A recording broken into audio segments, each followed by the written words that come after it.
Okey, Assalamualaikum warahmatullahi wabarakatuh dan salam sejahtera. Bertemu kembali dalam channel Mak seperti biasa. Hari ini hari cuti, Mak bersiaran luar. Tagline Mak seperti biasa, sedikit sama disecah, banyak sama kita lapar, kita kongsi rezeki barulah barakah. So alhamdulillah, apa khabar you all yang berada di seluruh dunia, yang berada di seluruh Nusantara. Semoga you sentiasa sehat dan dirahmati Allah dan dapat melakukan aktiviti harian seperti biasa. So, hari ini Mak berada di hutan lipur Sungai Bantang, iaitu berada di Bekok, di kawasan Caah lah, khususnya di negeri Johor jugalah. So kita melihatkan aktiviti-aktiviti yang sedang dijalankan oleh sekumpulan Mak dan kawan-kawan. Kita saksikan.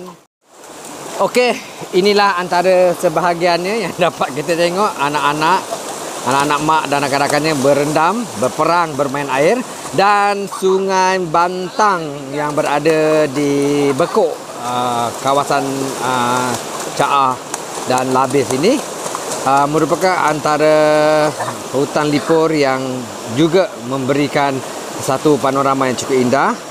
Tetapi yang sedihnya bagi Mak, setelah Mak sampai malam tadi, Mak dah Google, dah melihatkan dia punya atur cara dan jadual semua dalam tu. Namun sayangnya sampai ke pintu masuk utama, pintu gerbang, dia tutup kerana atas faktor-faktor keselamatan, dan dibuka semula akan dimaklumkan kemudian. So tidak, Mak tak nak pulang dengan penuh keampaan. Mak terpaksa mencari alternatif lain bagi untuk memastikan anak Mak dapat juga bermandi air terjun. So setelah Mak Ricky dah melihat tempat, Mak jumpalah orang kampung setempat. So dia tunjukkan tempat ni lah.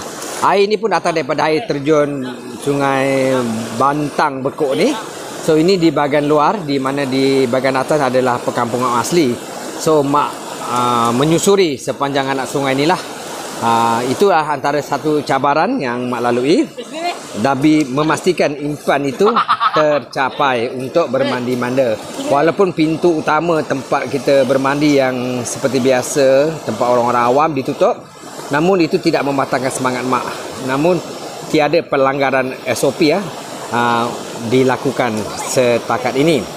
So inilah sebahagian dia, momen-momen yang dapat kita saksikan. Di bahagian air terjun kecil tu, di bahagian atas adalah perkampungan orang asli. Ada pondok dia, Mak dah melihat tadi. Namun inilah sebahagiannya. Ini dia perjalanan daripada rumah untuk sampai ke kawasan ni mengambil masa hampir 1 jam lebih lah, dengan kita berhenti rehat untuk bersarapan pagi tadi. So inilah suasananya. Hutan ini masih lagi dalam keadaan yang terkawal. Dia punya ekosistem dia, dari segi panorama dia, kehijauan dia masih lagi kekal seperti asal. Namun dia jaga betul-betul lah Jabatan Perhutanan. Dan ini adalah hutan simpan, kalau tak silap Mak, Labis. Hutan simpan kekal Labis. Itu tadi Mak pergi hutan simpan Mokil. Ini adalah hutan simpan Labis. Kalau kita jalan ke depan sikit mengikut jalan raya tadi, tu, kawasan tu adalah tempat, Mak lupa tempatnya, tapi tempat orang berkemping. Apa nama tempat tu wallahualam. Tapi bayar dia satu kepala RM15. Tapi tempat tu pun ditutup. Bukan ditutup, dah penuh. So maksudnya fucking full lah. So tak dapat nak masuk. Mereka datang awal je dibenarkan masuk. Dia boleh camping, boleh bakar-bakar kawasan tu. Namun tak apalah. So Mak ambil energi lain. Mak mencari, terpaksa menyusuri denai sungai ini untuk sampai ke sini. Inilah antara rutin sebahagiannya. Kawasan ini berpasir. So ini dia akan tutup kawasan ini dengan penuh pasir. Tidak dapat pasir pantai pun tidak mengapa. Namun pasir sungai ini juga memberikan satu terapi lah bagi Mak, bagi mereka yang mengambil berat tentang pasir inilah. So tu nampak dia, anak-anak Mak, dia seronok. Budak-budak kan, al-maklum je lah. Apapun, kita berehat sekitar, kita jumpa selepas ini. Okey, Mak sambung semula Mak punya konten. So ini adalah sebahagiannya, kawasan yang datar lah, tempat air mengalir, tapi dipenuhi dengan pasir lah. Dan terdapat ada pondok kecil dan ada kain rentang berwarna putih. Dan Mak dipahamkan bahawa itu adalah trek untuk perkampungan orang asli lah. Dan anak mak sedang mencari anak ikan dan anak udang kawasan ni. Tapi memang pasir lah, sepanjang pesisiran ni penuh dengan pasir. Okey, dan mak dipahamkan oleh penduduk setempat bahawa Gunung Bekuk di trek untuk hiking mak tak dapat lakukan hari ini kerana ada beberapa masalah. Orang yang mak hubungi tu tidak dapat untuk bersama mak hari ini. Namun apa yang boleh dikatakan istimewa, ramai yang tak tahu bahawa di atas puncak tu ada istana lama. Dia kata apa tu, masjid, mak tak pasti tapi dia menurut cerita penduduk setempat ada rel kereta api yang dipikul sampai ke atas dan istana lama tu tak siap, tapi kesan dia masih ada lagi. Sultan Abu Bakar ada kaitan lah. Tapi mak tak pasti mak cakap, tapi menurut cerita penduduk setempat, apa-apa pun nanti kalau mak dah hiking nanti mak akan maklumkan lah. Tapi buat masa ni impuh yang sebenar dan selanjutnya mak tak dapat kena pasti. Namun yang menariknya, hutan ini masih lagi keadaan yang orang kata terpelihara. Dan di bahagian sana nampak kelihatan cantik air yang mengalir tu. Dan yang inilah istimewanya tempat ni. Walaupun mak tak dapat masuk dari pintu utama untuk beronok-ronok di sana, namun cukuplah sekadar tempat ini yang bolehlah untuk melepas gian untuk mandi-manda. Okey, sekali lagi ini adalah tempat dipahamkan tempat orang asli turun naik lah. Menurut penduduk setempat tadi yang mak jumpa tadi berbual seketika. Namun apapun, kita sama-sama menjaga ekosistem, kita jaga kita punya hutan, kita jaga kita punya keindahan sungai ini agar terus kekal untuk dinikmati oleh generasi yang akan datang. Kerana tanggungjawab itu adalah tanggungjawab bersama. Dan walaupun sehelai kertas, walaupun plastik, jangan suka-suka kita buang. Dan kita rasa tanggungjawab, ambil bawa, waktu datang kita bawa makanan berat kita pikul, namun bila pulang kenapa benda yang ringan kau tinggal begitu saja.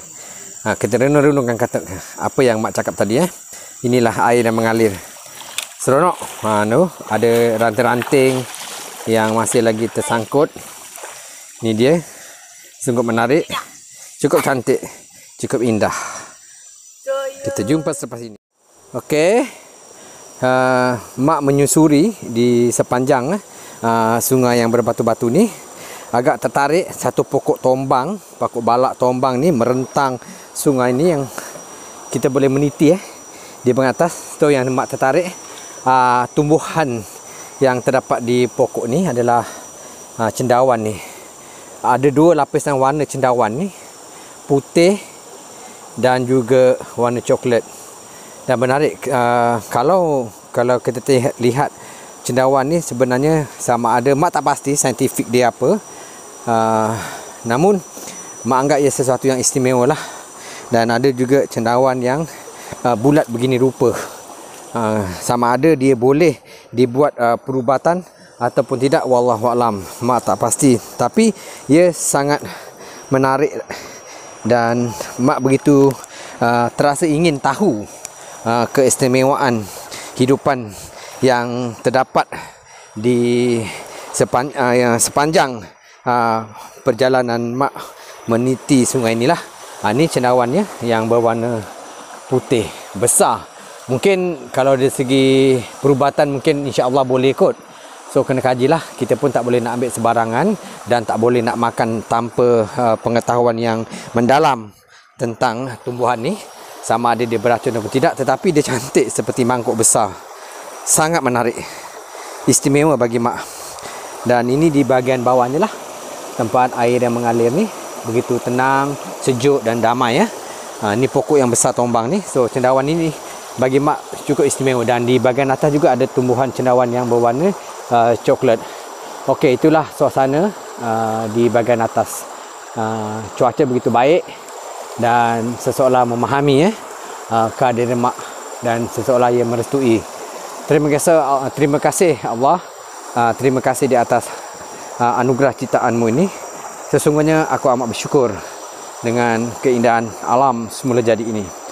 So, inilah sebahagiannya yang dapat mak kongsikan bersama dengan you all. So, pastinya you all akan teruja untuk mengetahui lebih lanjut.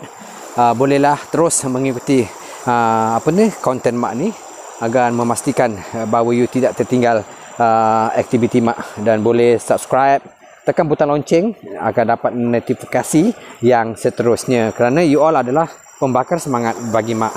Kita berjumpa selepas ini. Okey.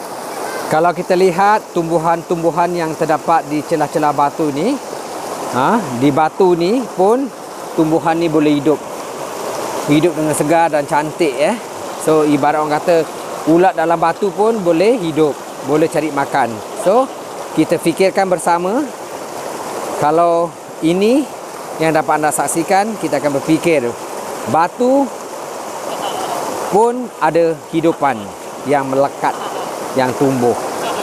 So renung-renungkan apa yang mak cakapkan, ibarat di mana saja kalau kita berada, kita berusaha.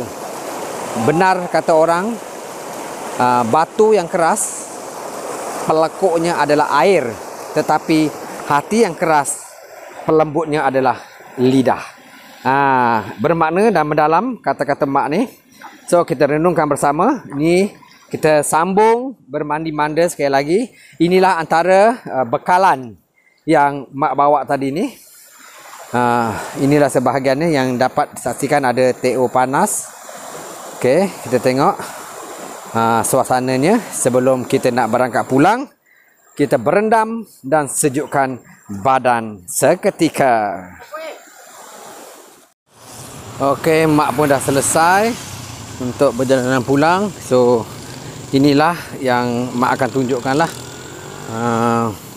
Mak berada di mana sebenarnya. Kalau kita tengok ni ditulis hutan simpan kekal labis. Dilarang masuk tanpa kebenaran. Mak takut. Tu dia hutan simpan kekal labis lah. Walaupun tak dapat masuk pintu utama. So inilah suasananya. Mak berjalan kaki untuk menuju ke tempat parking kereta. Suasana dia memang cantik sebab hutan dia memang hutan yang orang kata masih lagi terpelihara lah. So mak nampak jalan kaki kau sampai di jembatan ni. So nampak begitu. Penat tu memanglah penat tapi seronok tu tetap ada. Tu dia. Ni daripada arah jembatan. Bawah tu pun walaupun tidak seberapa pun ada lagi orang yang manda di kawasan tu. Tu ni jembatannya lah. Okey, mak dah sampai pun tempat parking kereta mak. Suasana dia dalam hutan ni sejuk. Okey lah. Itu dia sahaja konten mak. Moga kita berjumpa lagi insya-Allah. Jangan lupa like dan subscribe konten mak ni. Semoga terus mak berada dalam YouTuber ni Okey. Dengan itu jangan lupa kita sudahi dengan Assalamualaikum warahmatullahi wabarakatuh. Bye, jumpa lagi.